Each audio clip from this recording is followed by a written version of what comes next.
नूनम यत्र धर्मा चतुर्विदः। जुआ में कलयुग का वास है। जो द्रूत कीड़ा करते हैं उनके घर में कपट के रूप में कली का प्रवेश होता है। जुआ बिना कपट के नहीं होता। यदि कोई सच्चाई के साथ जुआ खेलेगा तो जीत नहीं सकता। धर्मराज युधिष्ठिर नहीं जीत सकते थे, इसलिए वहां भी थोड़ा छल कपट इत्यादि सुरापान, जहाँ मदिरा इत्यादि का पान होता हो वहाँ भी कलयुग का वास है। शराब इत्यादि जहाँ पी जा रही हो वहाँ कलयुग का वास है। जहाँ परस्त्री का गमन हो रहा हो वहाँ कलयुग का वास है। जहाँ लड़ाई झगड़ा इत्यादि हो रहा हो वहाँ कलयुग का वास है। जहाँ सत्संग हो रहा हो वहीं सिर्फ काल नहीं आ सकता। अगर काल भी आ जाएगा तो तुम्हारी गति निश्चित है। इस भागवत जी के सामने अगर किसी की मृत्यु हो जाती है तो वह सीधे भगवान के धाम में जाएगा, ऐसा भागवत जी कहती हैं। लड़ाई झगड़ा दारू शराब मदिरा इत्यादि का पान करते करते अगर तुम्हारे प्राण निकल जाए तो ये समझना आप नरक में को जाएंगे, लेकिन सत्कर्म करते समय अगर तुम्हारे प्राण निकल जाए तब भी आप भगवान के धाम को जाओगे। कलयुग ने प्रवेश किया। बोले महाराज कुछ वीआईपी स्थान दे दो। बोले वीआईपी क्या? बोले आपको स्वर्ण में भी स्थान दिया जाता है।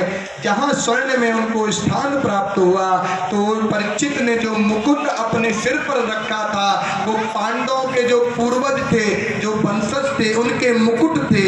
जिस राज्य में वो जाते थे उस राजा को परास्त करके वहाँ का मुकुट लाकर अपने राज्य में रख लेते थे। आज पांडव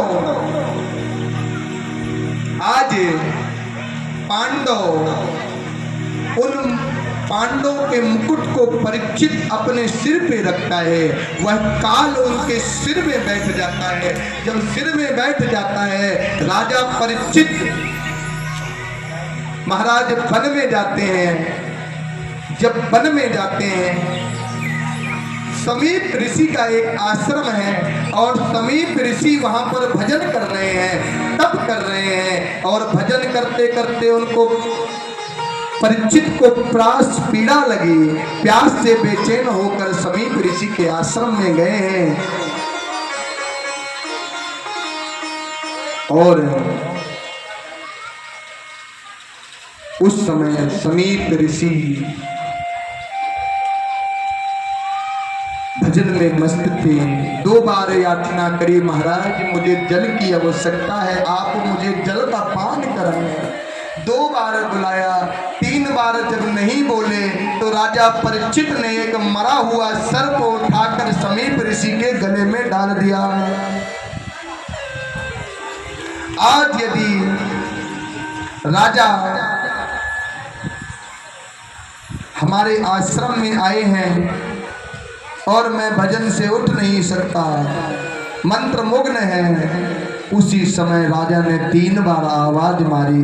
जब वह नहीं बोले तो एक मरा हुआ सर्प को उठाकर उनके गले में डाल दिया।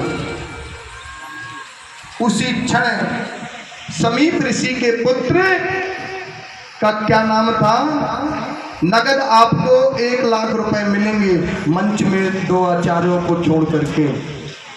क्या नाम था समीप ऋषि के पुत्र का? नगद 1 लाख रुपए मिलेंगे आपको। क्या नाम था?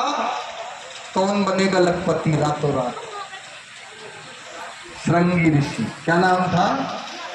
श्रृंगी ऋषि। समीप ऋषि के पुत्र का नाम था, भैया चेक करो, श्रृंगी ऋषि। श्रृंगी ऋषि